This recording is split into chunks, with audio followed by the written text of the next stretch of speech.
Rasulullah SAW pernah bersabda, khairu sufufir rijal awwaluha wa syarruha akhiruha. Saf para lelaki itu yang terbaik adalah yang terdepan. Wa syarruha, dan yang tidak baik, urutan terendahnya, akhiruha, itu yang paling belakangnya. Sebaliknya, wa khairu sufufin nisa'i akhiruha wa syarruha awwaluha.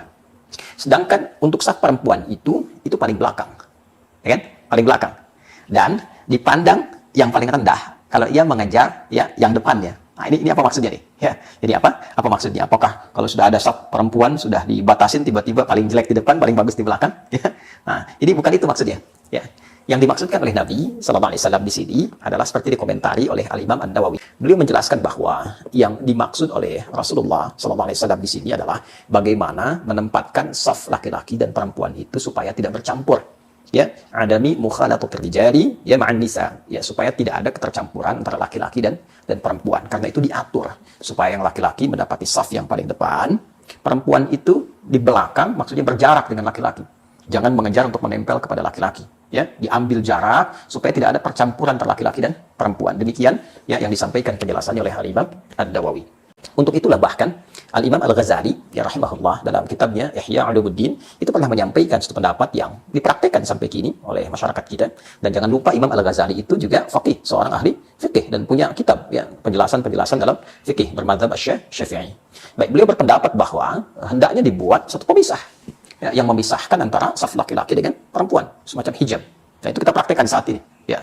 Dan apa di antara fungsi hijab itu melanjutkan pandangan Al-Imam An-Nawawi supaya tidak terjadi percampuran, bukan hanya percampuran secara fisikal, tapi juga percampuran secara non-fisik. Ada perempuan bercampur sholatnya dengan laki-laki. Di era sahabat misalnya, tabi'in misalnya. Tapi para ulama kita itu sudah mendiskusikan, bagaimana kalau ada perempuan yang bercampur dengan laki-laki di satu saf yang sama. Maka di sini dibagi pada dua bagian oleh para ulama. Yang pertama, jika percampuran dimaksud tidak diiringi dengan adanya pemisah. Laki-laki langsung perempuan, perempuan lagi, laki-laki lagi. Atau laki-laki, perempuan, laki-laki, tanpa ada pemisah. Yang memungkinkan adanya sentuhan, ya kan? Baik secara fisik ataupun tak langsung, ya, karena fitrah itu kan tak bisa ditolak, keberpasangan, ya kan? Saling hasrat dan sebagainya, ya kan?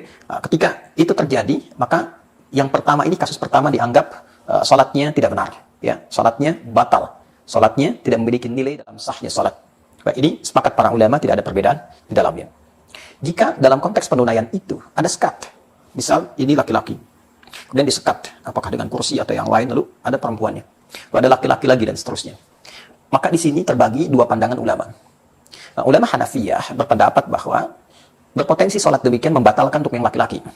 Ya, dianggap sholatnya batal untuk yang laki-laki. Sekalipun yang perempuan ya bisa benar menunaikannya. Benar dalam artian itu dia dari takbir sampai salam, mungkin dia benar menunaikan. Walaupun statusnya bermasalah juga. Jadi dalam konteks berjamaahnya statusnya tetap bermasalah, tapi yang laki-laki dianggap batal karena boleh jadi ada hasrat-hasrat tertentu atau ada dalam penunaiannya gambaran-gambaran tertentu yang mungkin berpengaruh dengan keberadaan perempuan yang sholat di sampingnya. Itu pandangan Hanafiyah. Sementara mayoritas ada Syafi'iyah, ada Malikiyah, sebelumnya juga ada Hanabilah berpandangan statusnya makruh, sangat tidak disukai. Kan? Jadi walaupun ada yang menunaikan berjamaah di laki-laki, sekat perempuan, sekat laki-laki dan sebagainya, maka status berjamaahnya sangat tidak disukai, makruh.